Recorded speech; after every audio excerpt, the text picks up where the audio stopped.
అలాంటి ఆశీర్వాదాలు రావాలని కోరుకుంటున్నాను.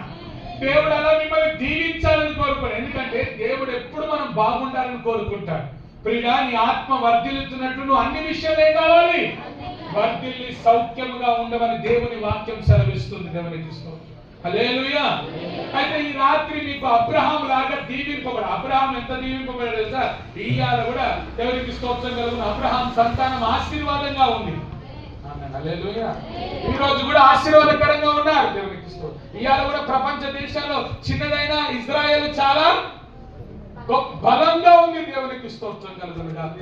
కారణం వారి మూలంగా కాదు, వారిని ఆశీర్వదించిన తన తండ్రి అయిన అబ్రహామును దేవుడు ఏం చేశాడు? వారి తండ్రి అయిన అబ్రహామును దేవుడు ఆశీర్వదించిన విధానం అలాంటిది. దేవునికి స్తోత్రం. హల్లెలూయా, హల్లెలూయా.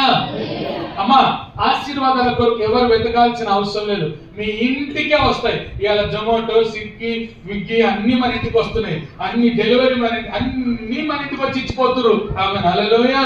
దేవునికి స్తోత్రం కలుగును గాక. మా ఇంట్లో మన ఎవరో పిన్నులు లేవండి, మా పాపకు పిన్నులు పెట్టాలంటే కొనుక్కోతాం. ఎవరైనా పంపించండి, ఎవరు వద్దని చెప్పి ఇట్లా ఫోన్ తీసి టప్పని కొట్టగానే పిన్నులు వచ్చినాయి. అమ్మా, సర్వీస్ పిన్నులు కూడా డైరీకి తీసుకొస్తారు, ఇంటికి తీసుకొచ్చి ఇస్తున్నారు. కానీ యేసు ఎంత గొప్పడు తెలుసా? యేసు ప్రభు ఈ ఇంటి సర్వీస్ ముందే స్టార్ట్ చేసిండు. ఎప్పుడు స్టార్ట్ చేసింది తెలుసా? దేవుడు యేసు ప్రభుని ఈ లోకానికి ఆయన ఎప్పుడో పంపించాడు. ఆమేన్. హల్లెలూయా. యేసు ప్రభు ఈ లోకానికి 2000 సంవత్సరాల క్రితమే వచ్చింది మీకు సర్వీస్ చేయడానికి, మిమ్మల్ని ఆశీర్వదించడానికి. ఆమేన్. హల్లెలూయా.